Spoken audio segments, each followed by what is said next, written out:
शिव जी सदा सहाय। ओम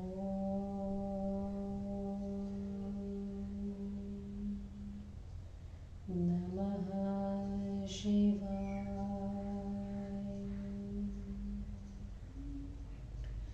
गुरुजी सदा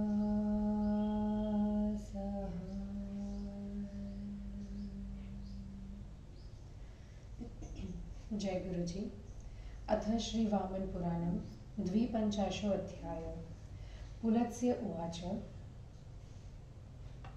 तथा सम्पूजितो रुद्रः शैलेन प्रीतिमानभूत्। सस्मार च महर्षिस्तु अरुन्धत्या समं ततः। ते स्मृतास्तु ऋषयः शङ्करेण महात्मना।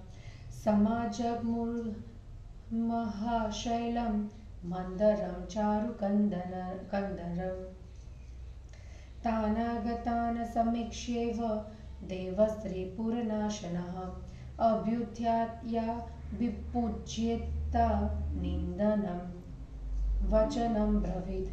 धन्योऽयं पर्वतः श्रेष्ठः श्लाघ्यः पूज्य स्वदैवते। दूतपापस्तथा जातो भवतां पादपङ्कजे। स्थीयतां विस्तृते रम्ये गिरिप्रस्थे समे शुभे। शीलासु पद्मवर्णासु श्लक्ष्णासु च मृदुष्वपि। पुलत्स्य उवाच। इत्येव मुक्ता देवेन शङ्करेण महर्षयः। सममेव त्वरुन्धत्या विविशु शैलसानुदि। उपविशेषु ऋषिषु नन्दिदेवगणाग्रणी। अर्ध्यादिना समभर्च्य स्थितः प्रयतमानसः। ततो ब्रवीत सुरपतिर्धम्यवाक्यं हितं सुरम्। आत्मनो यशसो वृद्ध्यै सप्तर्षिणा विनयान्वितान्। हर उवाच। कश्यपात्रे वारुणेय गाधेय शृणु गौतम। मरद्वाज शृणुष्व त्वं गिरस्त्वं शृणुष्व च। ममासीद दक्षतनुजा प्रिया सा दक्षकोपतः। उत्सर्ज सती प्राणान् योगदृष्ट्या पुरः किल। साधभूयः समुद्धृता शैलराजसुता उमा। सामदर्थाय शैलेन्द्रो याच्यतां द्विज सत्तमाः। पुलत्स्य उवाच। सप्तर्षयस्त्वेवमुक्ता बाढमित्यब्रुवन् वचः। ॐ नमः शङ्करायेति प्रोक्त्वा जग्मुर्हिमालयम्। ततोऽप्यरुन्धतीं शर्वः प्राह गच्छस्व सुन्दरी। पुरन्द्रीणां गतिं धर्मस्य विदुः। इत्येवमुक्त्वा दुर्लभ्यं लोकाचारं त्वरुन्धती। नमस्ते रुद्र इत्युक्त्वा जगाम पतिना सह। गत्वा हिमाद्रिशिखरम् औषधिप्रस्थमेव च। ददृश शैलराज्यस्य पुरीं सुरपुरीमिव।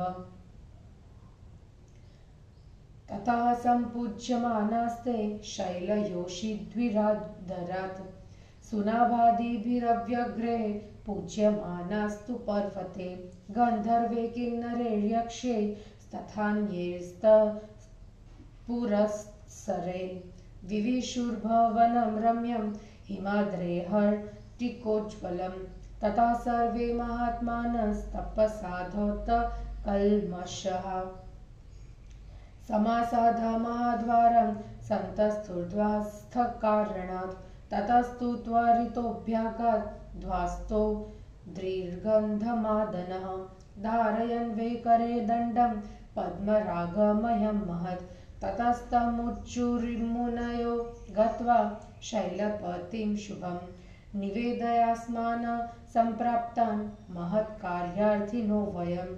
इत्येवमुक्तः शैलेन्द्रो ऋषिभिर्गन्धमादनः जगाम तत्र यत्रास्ते शैलराजो द्विभिर्वृतः निषण्णो भुवि जानुभ्यां दत्त्वा हस्तो मुखे गिरि दण्डं निक्षिप्य कक्षायाम् अधिं वचनमब्रवीत् गन्धमादन उवाच इमे हि ऋषयः प्राप्ताः शैलराजतवार्थिनः द्वारे स्थिता कार्यिणस्ते तव दर्शनलालसा पुलत्स्य उवाच ध्वास्थवाक्यं समाकर्ण्य समुत्थायाचलेश्वरः स्वयमभ्यागमद्द्वारि समादार्यदायार्धमुत्तमम् तानर्चार्यार्धनिदिना शैलः समानीय समातलम् उवाच वाक्यं वाक्यज्ञः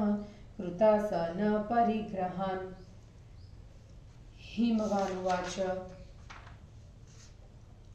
अनभ्रवृष्टि किमियमुत्ताहो कुसुमं फलम् अप्रतर्क्यमचिन्त्यं च भवदागमनं त्विदम् अधप्रभृतिधन्योऽस्मि शैलराज सत्तमा संशुद्धदेहोऽस्मयदैव यदभवन्तो ममाचिरम् आत्मसंसर्गसंशुद्धं कृतवन्तो द्विजोत्तमा दृष्टिपूतं पदाक्रान्तं तीर्थे सारस्वतं यथा दासोऽहं भवतां विप्रः कृतपुण्यश्व साम्प्रतं येनार्थिनो हिते यूयं तन्मज्ञाता तुमर्हथ सदारोहं समं पुत्रे भृत्येन्द्रतृपिरव्ययः किं करोऽस्मि स्थितो युष्मद् आज्ञाकारी तदुच्यताम् पुलत्स्य उवाच शैलराजवचः श्रुत्वा ऋषयः संशितव्रता ऊचुरङ्गीरसंवृद्धं कार्यमद्रो निवेदय इत्येवं चोदितः सर्वे ऋषिभिः कश्यपादिभिः प्रत्युवाच परं वाक्यं गिरिराजं तमङ्गिरः अग्निरुवाच श्रूयतां पर्वतश्रेष्ठ येन कार्येण वै वयं समागतास्त्वस्तदन्मरुद्धत्या सममगिरे योऽसो महात्मा सर्वात्मा दक्षयज्ञक्षयङ्करः शङ्करः शूलधृक् शर्वस्त्रीनेत्रो वृषवाहनः जीमूतकेतुशत्रुघ्नो यज्ञभोक्ता स्वयं प्रभु यमीश्वरं वदन्त्येके शिवं स्थाणुं भवं हरम् भीममुग्रं महेशानं महादेवं पशुपतिं वयं तेन प्रेषिताः स्मत्स्वसकाशं गिरीश्वर इयं या त्वस्तुता काली सर्वलोकेषु सुन्दरी तां प्रार्थयति देवेशस्तां भवान् दातुर्महति स एव धन्यो हि पिता यस्य पुत्री शुभं पतिं रूपाभिजनसम्पत्त्या प्राप्नोति गिरिसत्तम यावन्तो जङ्गमागम्य भूता शैलचतुर्विधाः तेषां माता त्वियं देवी यथा प्रोक्ताः पिताहरः प्रणम्य शङ्करं देवाः प्रणमन्तु सुतां तव कुरुष्व पादं शत्रूणां मूर्धि भस्म परिप्लुतं चारितारो वयं शर्वो वरो दाता त्वमप्युमा वधू सर्वजगन्माता कुरु यच्छ्रेन्दयसे तव पुलस्य उवाच तद्वचोङ्गिरसः श्रुत्वा कालितस्थावधूमुखी हर्षमागत्य सहसा पुनर्दैन्यमुपागता तथा शैलपतिः प्राह पर्वतं गन्धमादनं गच्छ शैलानुपामन्त्र्य सर्वानाग्नन्तुमहर्षि पतः शीघ्रधरः शैलो गृहादगृहमन्गाजवि मेर्वादीन पर्वतश्रेष्ठान् आजुभाव समन्ततः तेऽप्यजग्मुस्तवरावन्तः कार्यमत्वा महत्तदा विविशुर्विस्मयाविष्ठाः सौवर्णेष्वासु सन्नेषु ते उदयो हेमकूटश्व रम्यकोपमन्दरस्तथा उद्दालको वारुणश्व वराहो गरुडासनः शक्तिमान् वेगसानुष्व दृढशृङ्गोऽथ शृङ्गवान् चित्रकूटस्त्रीकूटश्व तथा मन्दरकाचलः विन्ध्यश्वमलयशैव पारियात्रोऽथ दुर्धरः कैलासान्द्रिर्महेन्द्रश्व निषद्धोञ्जन्नपर्वतः एते प्रधाना गिर्यस्तथान् अन्ये क्षुद्रप्रवर्तता उपविष्टाः सभायां वे प्रणिपत्य ऋषिं श्वतान् ततो गिरीशः स्वां भार्या मेनमाहूतवांशसः समागच्छत कल्याणीं समं पुत्रेण भामिनी साभिवन्ध ऋषीणां हि चरणां श्वतपस्विनी सर्वा जज्ञाति न सभा समाभाष्य विवेश सत्तुता ततः ततो दृशु महाशैल उपविष्टेषु नारद उवाच वाक्यं वाक्यज्ञः सर्वानाभाष्य सुस्वरम् हिमवानुवाच इमे सप्तर्षयः पुण्या याचितारः सुतां मम महेश्वरार्थकन्यां तु तच्चावेदं भवस्तु वे तदवदध्वं यथा प्रज्ञं ज्ञातयो यूयमेव मे नोलग्यः युष्मान् दास्यामि तत्क्षमं वक्तुर्महर्थ पुलत्स्य उवाच हिमवद्वचनं श्रुत्वा मेर्वधाः स्थावरोत्तमः सर्व एवाब्रुवन् वाक्यं स्थितास्वेश्वासनेषु ते याचितारश्वं मुनयो वरस्त्रीपुरःहरः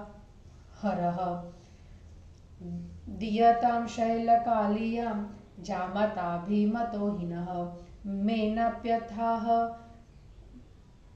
भर्तारं शृणु शैलेन्द्रमध्वचः पितॄनाराध्य दैवैस्तेर्दत्तानेव हेतुना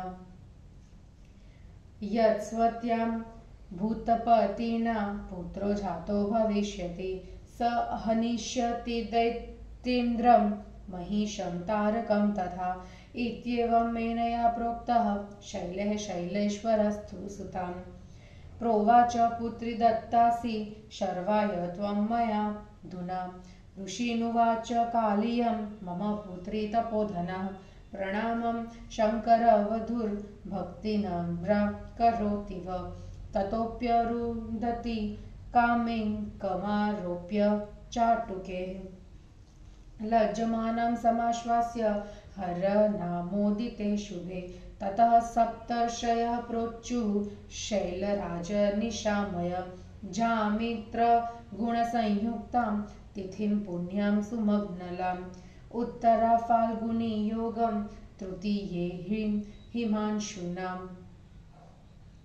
हिमांशुमान् गमिष्यति च तत्रोक्तो मुहूर्तो मैत्रनामकः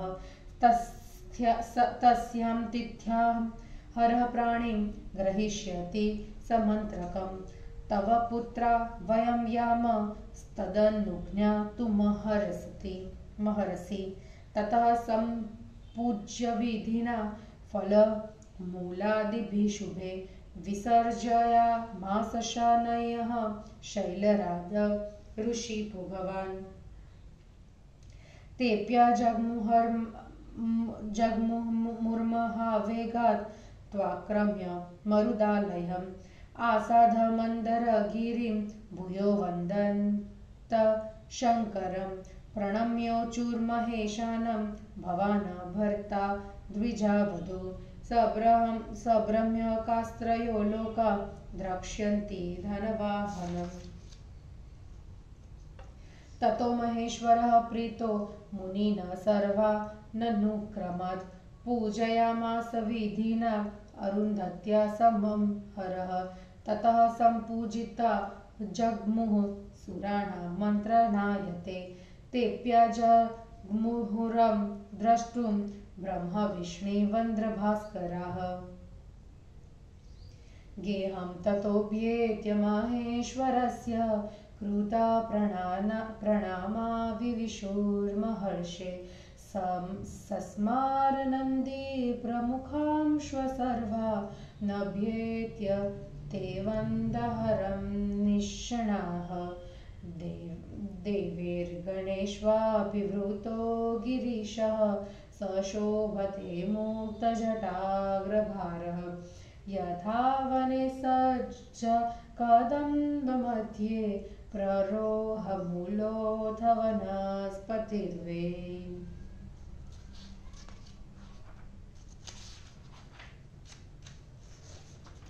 हिंदी अनुवाद।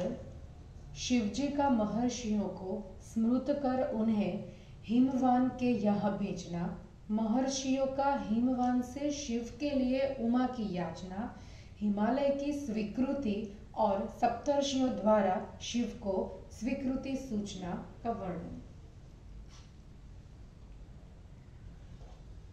पुलत्स्य जी बोले, उसके बाद पर्वत द्वारा सम्यक रूप से पूजित होकर भगवान रुद्र बहुत प्रसन्न हुए। उसके बाद शंकर ने अरुंधति सहित सप्त महर्षियों का स्मरण किया। महात्मा शंकर के द्वारा स्मृत किए गए वे ऋषिगण सुंदर कंदराओं वाले महान शैल मंदिर पर आ गए। उन ऋषियों को आए हुए देखकर त्रिपुरा सुर का नाश करने वाले महादेव ने अभ्युत्थान कर उनका पूजन किया। फिर यह वचन कहा, प्रभो, यह पर्वत श्रेष्ठ देवताओं द्वारा प्रशंसनीय एवं पूजनीय होने से धन्य है और आज यह आपके चरण कमलों की अनुकंपा से निष्पाप हो गया। अब आप लोग इस विस्तृत सम रम्य तथा शुभ पर्वत शिखर पर बैठे। इसकी शिला कमल वर्ण की तथा चिकनी एवं कोमल है। पुलत्स्य जी फिर बोले, भगवान शंकर के द्वारा इस प्रकार कहे जाने पर महर्षिगण अरुंधति के साथ शैल शिखर पर बैठ गए।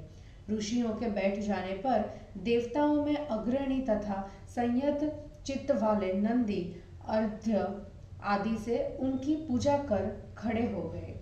उसके बाद सुरपालक शिव ने विनय से युक्त सप्तर्षियों से अपने यश की वृद्धि तथा देवताओं के कल्याण के लिए धर्म से युक्त वचन कहा। शंकर जी ने कहा, कश्यप, अत्रि, वशिष्ठ, विश्वामित्र, गौतम, भरद्वाज, अंगिरा, आप सभी लोग सुने। प्राचीन काल में दक्ष की आत्मजा सती मेरी प्रिय थी। उसने दक्ष के ऊपर कुपित होकर योग दृष्टि से अपने प्राणों का त्याग कर दिया। वहीं आज फिर उमा नाम से गिरिराज हिमालय की कन्या हुई है। द्विजसत्तमो, आप लोग मेरे लिए पर्वतराज से उसकी याचना करें। पुलत्स्य जी बोले, शंकर जी के ऐसा कहने पर सप्तर्षियों ने बहुत अच्छा यह वचन कहा एवं ओम नमः शंकराय कहकर वे हिमालय के यहाँ गए। उसके पश्चात शंकर ने अरुंधति से कहा, सुंदरी, तुम भी जाओ। स्त्रियों के धर्म की गति स्त्रियां ही जानती है। शंकर के इस प्रकार कहने पर लोकाचार को दुर्लभ्य प्रतिपादित करने वाली अरुंधति अपने पति के साथ नमस्ते रुद्र ऐसा कहकर हिमालय पर गई। उन लोगों ने औषधियों से भरे हिमालय की चोटी पर जाकर सूरपुरी के समान हिमालय की पुरी को देखा। उसके बाद वे पर्वतों की पत्नियों, शांत चित्त वाले सुनाभादि पर्वतों, गंधर्वों, किन्नरों, यक्षों एवं अन्य दूसरों से भी पूजित होकर स्वर्ण की भांति प्रकाशमान हिमालय के सुंदर भवन में प्रविष्ट हुए। फिर तपस्या करने से निष्पाप हुए वे सभी महात्मा महाद्वार पर जाकर द्वारपाल के निकट रुक गए। उसके बाद द्वार पर स्थित गंधमादन पर्वत पद्मराग के बने विशाल दंड को हाथ में धारण किए हुए शीघ्र उनके पास गया। उसके बाद मुनियों ने उससे कहा, द्वारपाल, तुम श्रीमान शैलपति से जाकर यह शुभ समाचार निवेदित करो कि हम सब विशेष कार्य के लिए यहाँ आए हैं। ऋषियों के ऐसा कहने पर शैलेंद्र गंधमादन पर्वतों से घिरे हुए शैलराज के पास गया और पृथ्वी पर घुटनों के बल बैठ गया। फिर दंड को कांख में दबाकर एवं दोनों हाथ मुख के निकट ले जाकर उसने यह वचन कहा। गंधमादन ने कहा, शैलराज, ये ऋषिगण किसी कार्य की याचना के हेतु आपसे भेंट करने की इच्छा वाले होकर आए हैं और द्वार पर स्थित है। पुलत्स्य जी बोले, द्वारपाल की बात सुनने के बाद पर्वतराज उठकर स्वयं उत्तम अर्घ्य लेकर द्वार पर आए। अर्घ्य आदि से उन ऋषियों का अर्चन करने के बाद उन्हें सभा स्थान में लिवा लाए। फिर उनके यथा योग्य आसन ग्रहण कर लेने पर वक्ता के अभिप्राय को स्पष्टतः समझने वाले शैलराज ने उन ऋषियों से यह वाक्य कहा। हिमवान ने कहा, ऋषियों, मेरे लिए आप लोगों का यहाँ पधारना ऐसा ही है जैसे बिना बादल की वृष्टि तथा बिना फूल के फल का उद्गम। यह अतर्क्य एवं अचिंतनीय है। परम पूज्यो, आज से मैं धन्य हो गया। आज ही मैं शैलराज हुआ। आज ही मेरा शरीर शुद्ध हुआ, क्योंकि आप लोगों ने आज मेरे आंगन को पवित्र किया है। द्विजोत्तमों, जिस प्रकार सारस्वत तीर्थ का जल पवित्र कर देता है, उसी प्रकार आप लोगों ने चरण रखकर तथा अपनी पवित्र दृष्टि से देखकर हमें पवित्र कर दिया है। ब्राह्मणों, मैं आप लोगों का दास हूँ। इस समय मैं पुण्यवान हुआ हूँ। जिस उद्देश्य से आप लोग अर्थी याचना करने वाले हुए हैं, उसके लिए मुझे आज्ञा दे। महर्षियों, मैं स्त्री, पुत्र, नाती और भृत्यों के साथ आपका आज्ञाकारी सेवक हूँ, अतः आदेश दीजिए। पुलत्स्य जी बोले, गिरिराज की बात सुनकर प्रशस्त व्रती ऋषियों ने वृद्ध अंगिरा मुनि से कहा, मुने, आप हिमवान को कार्य का निवेदन करें। इस प्रकार कश्यप आदि ऋषियों से प्रेरणा प्राप्त कर अंगिरा मुनि उन गिरिराज हिमालय से यह श्रेष्ठ वचन बोले। अंगिरा ने कहा, पर्वतराज, हम लोग अरुंधति के साथ आपके घर जिस कार्य के लिए आए हैं उसे सुने। गिरिराज, जिन महात्मा सर्वात्मा दक्ष यज्ञ के विनाशक, शूलधारी, शर्व, त्रिनेत्र, वृषवाहन, जिमुत केतु, शत्रुघ्न, यज्ञ भोक्ता, स्वयं प्रभु शंकर ईश्वर को कुछ लोग शिव, स्थाणु, भव, हर, भीम, उग्र, महेशान, महादेव एवं पशुपति कहते हैं, उन्हें ही हम लोगों को आपके पास भेजा है। बात यह है कि आपकी यह काली कन्या कमस्त लोगों में सुंदर है। इसके लिए देवेश प्रार्थना कर रहे हैं। आपको उन्हें उसका दान दे देना चाहिए। गिरि सत्तम, वही पिता धन्य है जिसकी पुत्री रूपवान, निष्कलंक, कुलीन और श्रीमान शुभपति को प्राप्त करती है। शैल, ये देवी 4 प्रकार के जितने जड़ जंगम प्राणी हैं उनकी माता हो जाती है, क्योंकि शंकर जी सबके पिता कहे गए हैं। समस्त देवता शंकर को प्रणाम कर तुम्हारी पुत्री को भी प्रणाम करे, इसलिए इसे समर्पित कर दे। अपने शत्रुओं के सिर पर अपना भस्म युक्त चरण रखे। हम लोग याचना करने वाले हैं, शंकर वर है, आप दाता है और समस्त संसार की जननी उमावधु है। आपको जो कल्याणकारी जचे उसे करें। पुलत्स्य जी बोले, अंगिरा की वह वाणी सुनकर काली ने लज्जा से अपना मुख नीचे झुका लिया। सहसा वे प्रसन्न होकर पुनः उदास हो गए। उसके बाद गिरिराज ने गंधमादन पर्वत से कहा, जाओ, सभी पर्वतों को आने के लिए आमंत्रित कर आओ। उसके पश्चात वेगशाली पर्वत ने चारों ओर शीघ्रता पूर्वक घर घर जाकर मेरु आदि सभी श्रेष्ठ पर्वतों को आने के लिए निमंत्रण दे दिया। वे सभी पर्वत भी कार्य की महत्ता समझकर शीघ्रता से आ गए और सुवर्णमय आसनों पर उत्सुकता पूर्वक बैठ गए। उदय, हेमकूट, रम्यक, मंदर, उद्दालक, वारु, वराह, गरुड़ासन, शुक्तिमान, वेगसानु, दृढ़शृंग, श्रृंगवान, चित्रकूट, त्रिकुट, मंदरकाचल, विंध्य, मलय, पारियात्र, दुर्धर, कैलास, महेंद्र, निषद, अंजन, ये सभी प्रमुख पर्वत तथा छोटे छोटे अन्य पर्वत उन ऋषियों को प्रणाम कर सभा में बैठ गए। उसके पश्चात उन गिरीश ने अपनी भार्या मेना को बुलाया। वे कल्याणी भामिनी अपने पुत्र के साथ आई और तब उन साध्वी ने ऋषियों के चरणों में प्रणाम किया एवं समस्त ज्ञातियों से अनुज्ञा लेकर वे पुत्र के साथ बैठ गई। नारद जी उसके बाद सभी पर्वतों के भी बैठ जाने पर उनकी अनुमति लेकर उक्ति के अभिप्राय के विज्ञाता महाशैल ने मधुर वचन कहा।